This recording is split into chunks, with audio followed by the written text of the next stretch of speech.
Students, आइए आज हम फिर चर्चा करते हैं। हमारा चैप्टर नंबर 13 है सर्कल एंड टेंजेंट्स। वृत्त एवं उसकी स्पर्श रेखाओं के बारे में हम चर्चा कर रहे थे। हमने 13.1 के पहले की थीम प्लस काफ़ी एग्जांपल्स पढ़े थे। 13.1 में ज़्यादा कुछ नहीं, कुछ फिल इन द ब्लैंक्स हैं, कुछ डेफिनेशंस हैं, बट इसके पहले जो एग्जाम्पल है वो बहुत ज़्यादा इम्पोर्टेंट है। और इन एग्जाम्पल की वजह से आज मैं फिर जो के पहले के बचे 3 एग्जाम्पल है 8th, 9th और 10th उसको एक्सप्लेन करूंगा। बहुत ही अच्छे एग्जाम्पल हैं। एक बार हम देखते हैं एग्जाम्पल, रीड कर रहा हूं मैं। क्या कह रहा है कि एक वृत्त के परिगत चतुर्भुज PQRS है। हमें प्रूव करना है कि PQRS की साइड्स के जो पार्ट्स हैं, भाग बने, उनका योगफल बराबर है कि नहीं। यानी ये कह रहा है हमें कि PQ प्लस RS बराबर PS plus QR, PQ plus RS और is equal QR plus PS या S। तो देखिए मैं यहां डायग्राम बनाता हूं, आपको बेटर समझ में आएगा।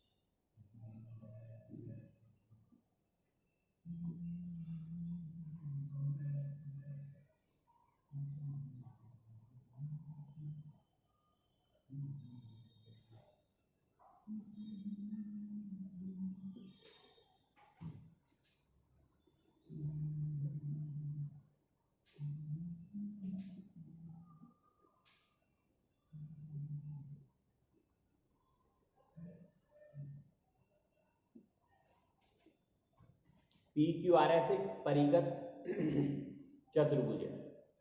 ऐसा चतुर्भुज जिसकी चारों भुजाएं एक वृत्त की परिधि को स्पर्श करते हुए गुजरती है, उसे परिगत चतुर्भुज कहते हैं। अब हम मान लेते हैं कि ये PQ जो भुजा है वृत्त को बिंदु A पर स्पर्श करती है, यानी A स्पर्श बिंदु हो गया। कोई भी रेखा वृत्त को जिस बिंदु पर स्पर्श करती है उस बिंदु को हम स्पर्श बिंदु कहते हैं, पॉइंट ऑफ कांटेक्ट कहते हैं।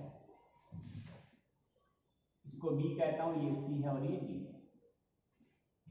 हमें E1 क्या है, अच्छी तरह एग्जाम्पल लिखा हुआ है, सिद्ध क्या करना है वो लिख लो आप चाहो तो, वरना वो भी लिखा हुआ है। सिर्फ हमें हल करते वक्त आइडिया रहे कि हम किस दिशा में चल रहे हैं, इसलिए हमें सिद्ध क्या करना है वो हमारे पास होना जरूरी है।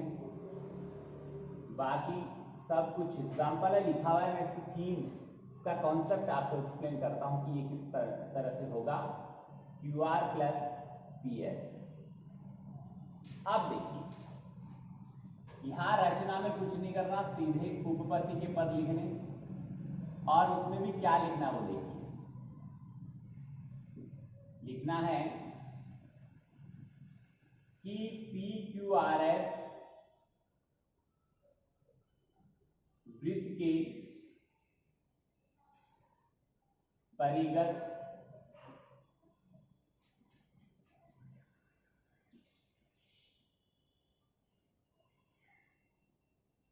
चतुर्भुज है। इतना हमें दिया है। फिर आप कहेंगे क्योंकि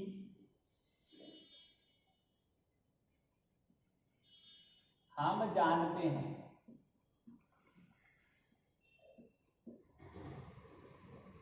कि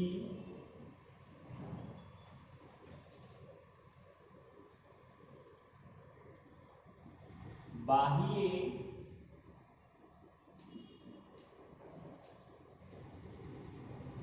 बिंदु से वृत्त पर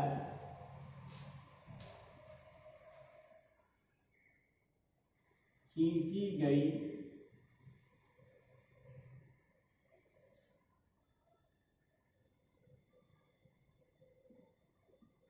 स्पर्श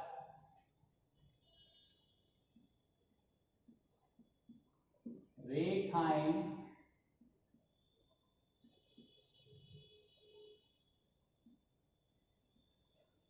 लंबाई में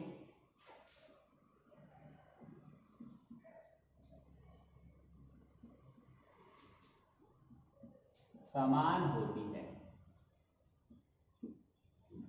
ठीक है,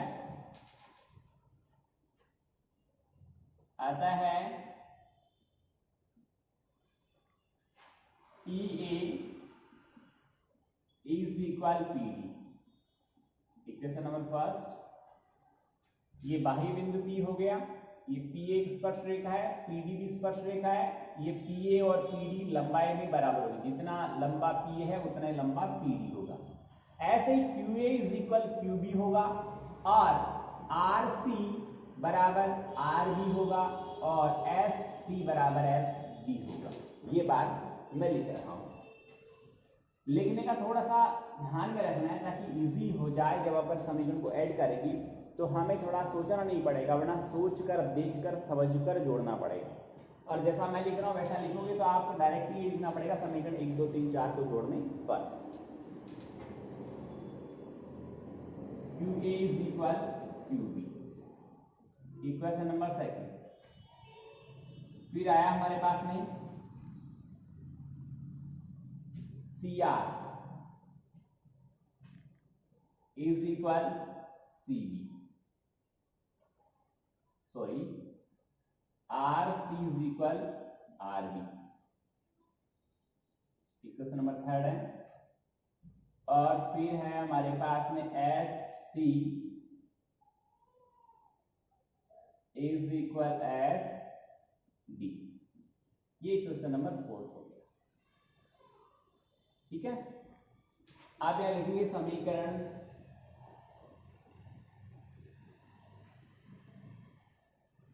1 2 3 व 4 को जोड़ने पर।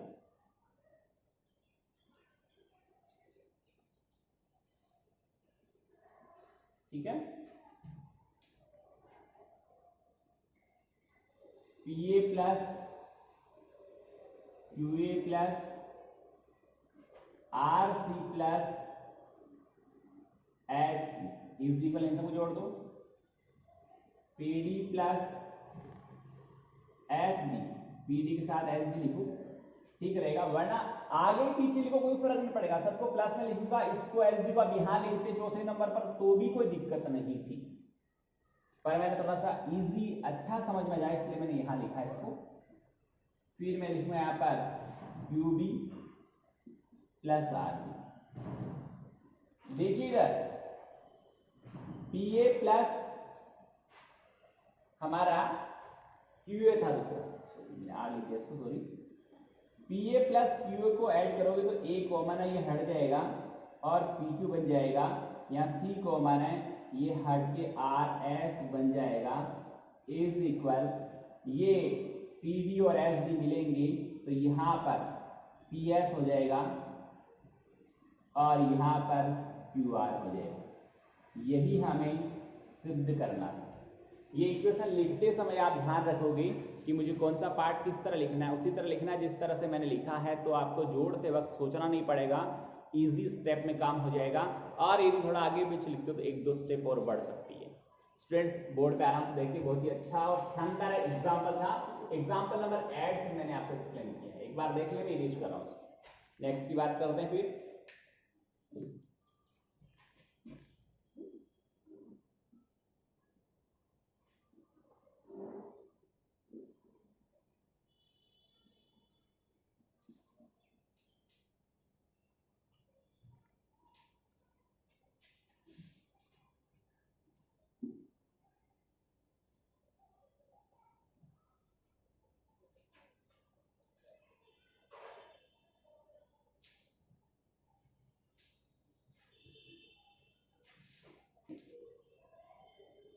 डाउट नंबर 9, केंद्र O वाले वृत्त पर बाह्य बिंदु A से दो स्पर्श रेखाएं AB तथा AC खींची गई है। सिद्ध कीजिए कि कोण BAC बराबर 2 गुना है कोण OBC की। यह डायग्राम से आपको बेटर समझ में आएगा। ये एक सर्कल है, वृत्त है, और इस पर बाह्य बिंदु A से दो स्पर्श रेखाएं इस प्रकार खींची गई है। इसको AB नाम दिया है, इसको AC नाम दिया है। ये केंद्र है इसका O, केंद्र को O से मिलाया, B को C से मिलाया। इस कोण का नाम है OBC और इसका नाम है BAC। हमें जो सिद्ध करना है वो है कोण BAC 2 गुना है कोण OBC।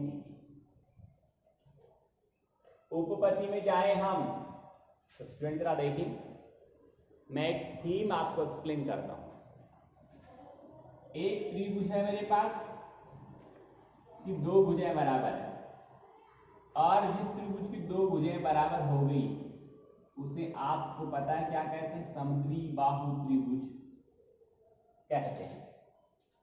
और ये दोनों जो कोण होते हैं उन्हें समद्विबाहु त्रिभुज के आधार कोण कहते हैं। ठीक है, और आधार कोण परस्पर समान होते हैं, क्योंकि त्रिभुज की समान भुजाओं के सामने के कोण भी समान ही होते हैं। भुजाएं बराबर है तो उन समान भुजाओं के सामने के कोण भी समान होते हैं। ये थीम है। अब यहां इन दोनों कोणों के मान की बात करें तो मैं इस ऊपर वाले कोण को x डिग्री मान लेता हूं, पर आपको अच्छी तरह पता है कि त्रिभुज के तीनों इंटीरियर एंगल्स का सम है वो 180 डिग्री होता है।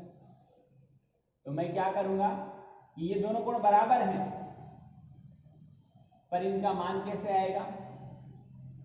देखिए, पूरा जो सम है वो 180 डिग्री है। उसमें से जो शीर्ष कोण, जो शीर्ष के ऊपर है, चोटी के ऊपर है, वर्टेक्स के ऊपर है, उसे वर्टेक्स एंगल या शीर्ष कोण कहते हैं, वो x डिग्री है। वो 180 से कम कर दूंगा। फिर जो बच गया उसका आधा आधा करूंगा, क्योंकि दोनों क्या है, बराबर है। हाफ हाफ करूंगा, सपोज ये 80 डिग्री होता तो टोटल बचता 100। ये दोनों बराबर हैं तो जो बचा हुआ 100 है उसको समान भागों में बांटता तो 50-50 डिग्री आता। तो इसको क्या किया मैंने, 180 में से शीर्ष कोण घटा दिया, घटाने पर जो बचा उसमें 2 का भाग लगा दिया।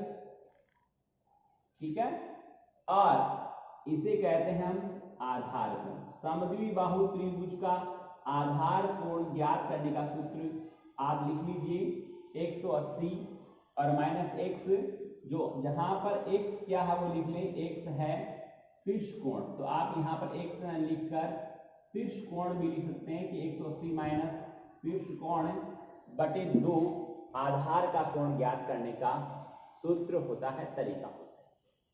देखते आगे, जब यहां पर इस प्रॉपर्टी को अप्लाई करता हूं तो AB और AC बाह्य बिंदु से खींची गई स्पर्श रेखाएं होने के कारण दोनों लंबाई में बराबर है। तो इसका जो ये कोण है और ये कोण है दोनों बराबर हो गए, समान भुजाओं के समूह कोण बराबर। इन्हें मैं इस तरह के आधार कोण मानते हुए यदि मैं इसका वैल्यू ज्ञात करता हूं, इसका मान ज्ञात करता हूं, तो इसका मान आएगा 180 माइनस शीर्ष कोण।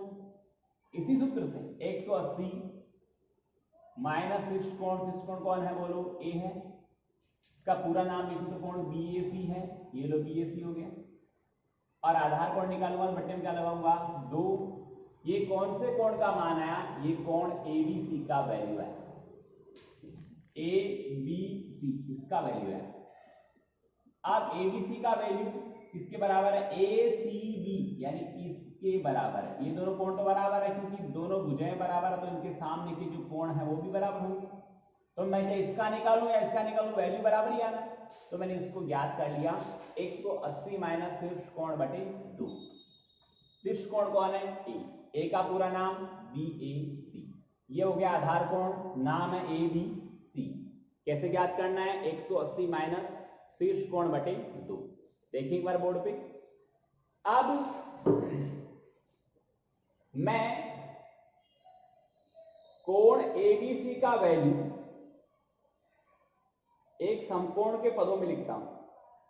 गुरुजी समकोण के पदों में कैसे लिखोगे?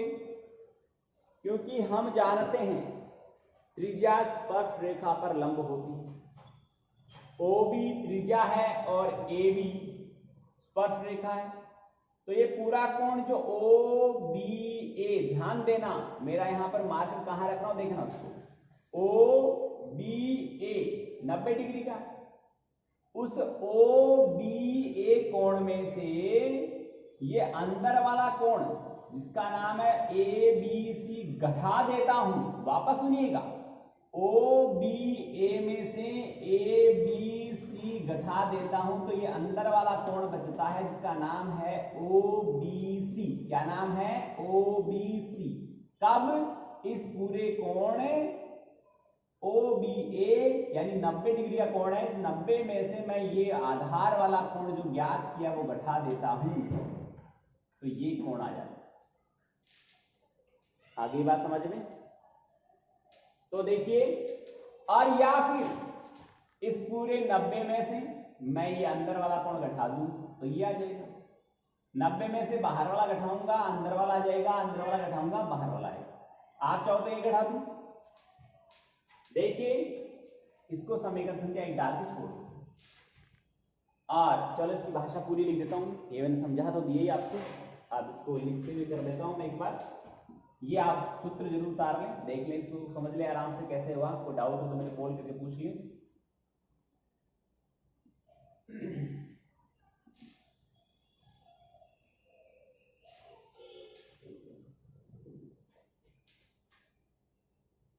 यहां लिखा जाएगा कि बाह्य बिंदु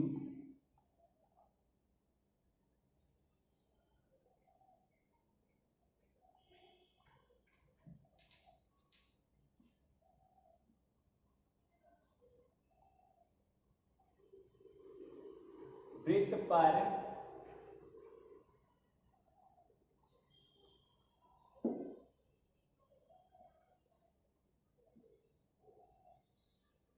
बाह्य बिंदु A से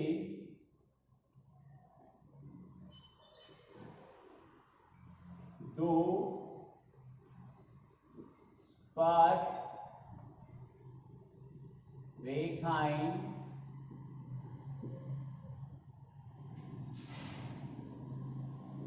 AB व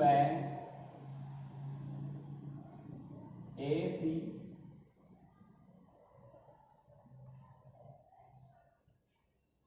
खींची गई है।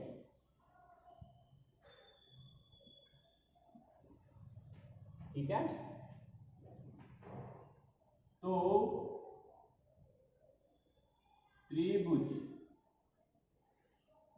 ABC में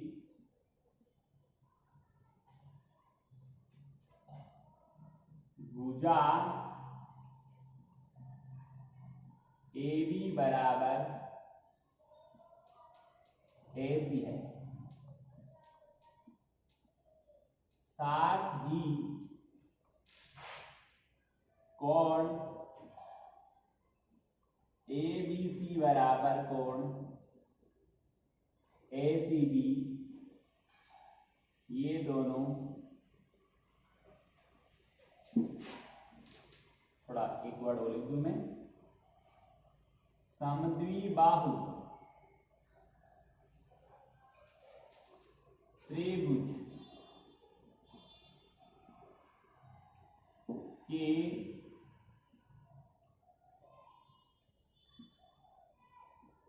आधार कोण है। ठीक है, आप कहेंगे क्योंकि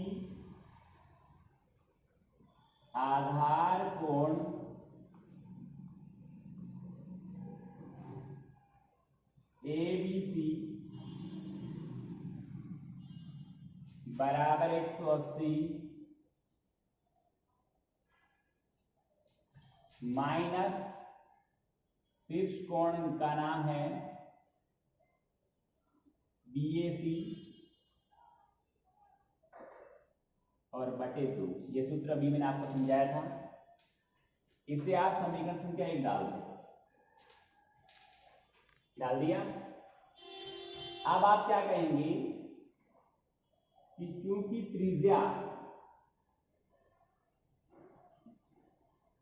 स्पर्श रेखा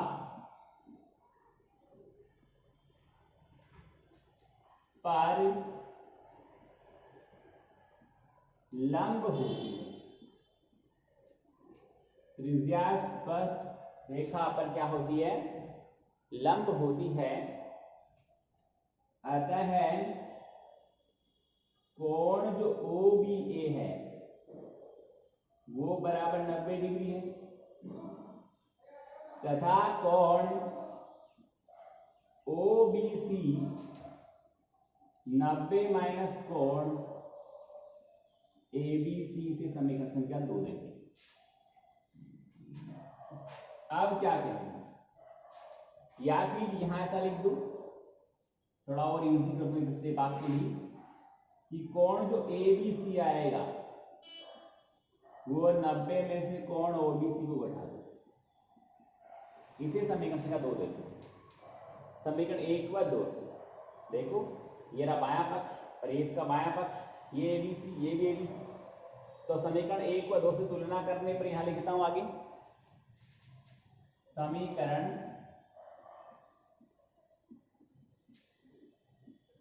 1 व 2 से दोनों के दाएं पक्षों को बराबर रखता हूं। 90 माइनस कोण OBC बराबर 180 माइनस कोण BAC और बटे 2।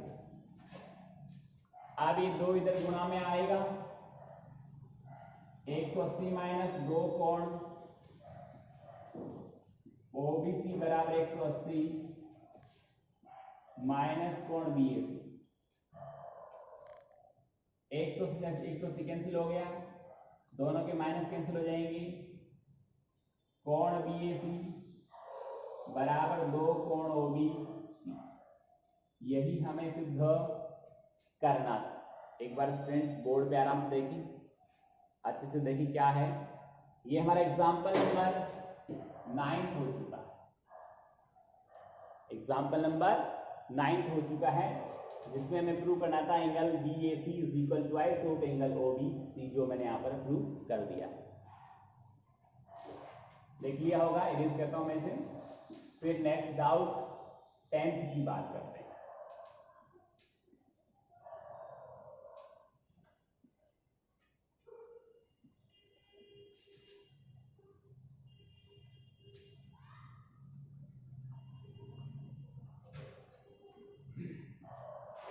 देखिए नेक्स्ट जो हमारा डाउट है, जो 10th एग्जाम्पल है, उसमें ये बोला जा रहा है कि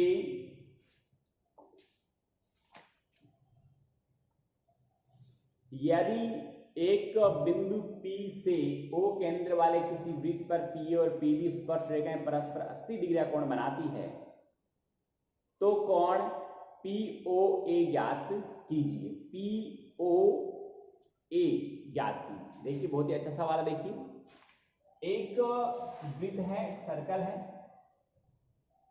और उस पर बाह्य बिंदु से 2 स्पर्श रेखाएं खींची गई है।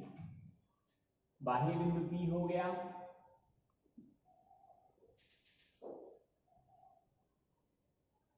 यहां पर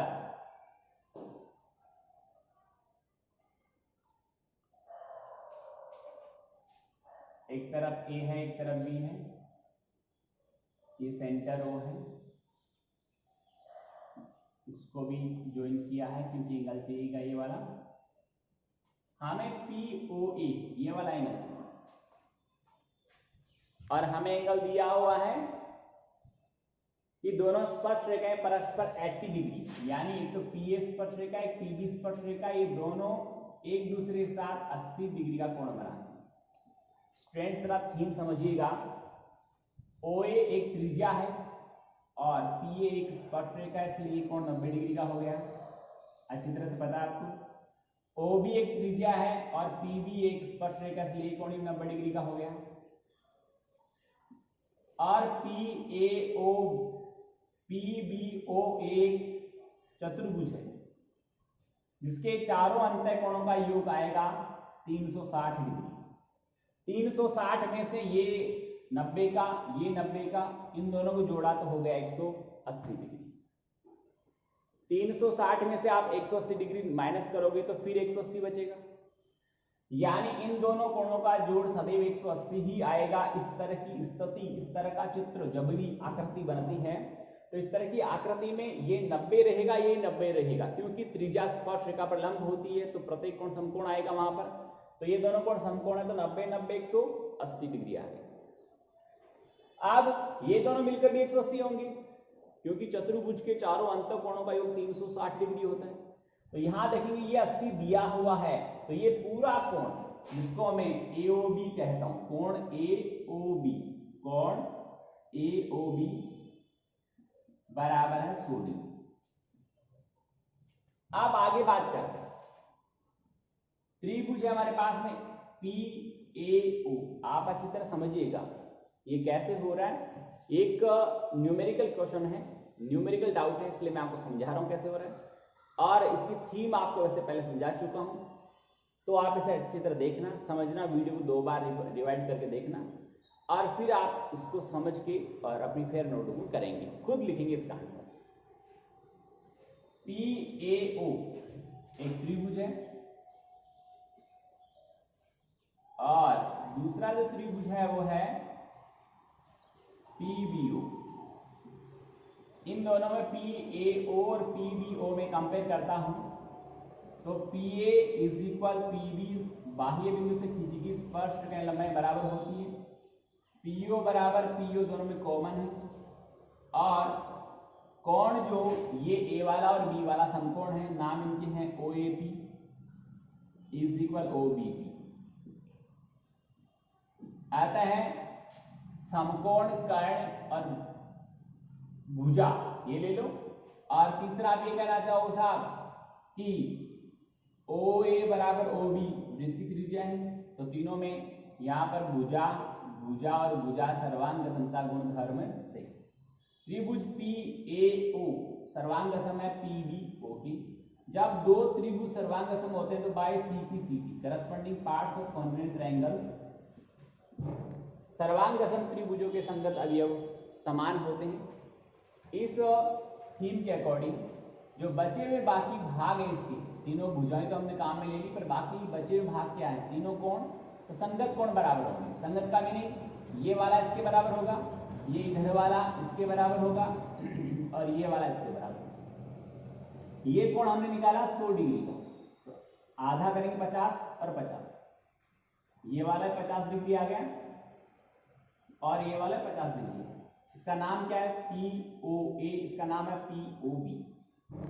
इतनी बात आपको समझ में आ गई होगी। तो यहाँ पर न्यूमेरिकल वैल्यू है 50-50 डिग्री। स्टूडेंट्स उम्मीद करता हूँ आपको अच्छा लगा होगा, समझ में आया होगा। अच्छी तरह देखें, पढ़ें, मेहनत करें और फेयर नोटबुक में होमवर्क जरूर से करें। एक मोस्ट इंपॉर्टेंट सूचना आपको देना चाहता हूँ कि सितंबर के फर्स्ट वीक में आपका फर्स्ट जो रिटन टेस्ट होता है, सेक्शनल टेस्ट जिसके मार्क्स ऐड होते हैं, वो टेस्ट होगा। उसके लिए आप अभी से तैयारी करें।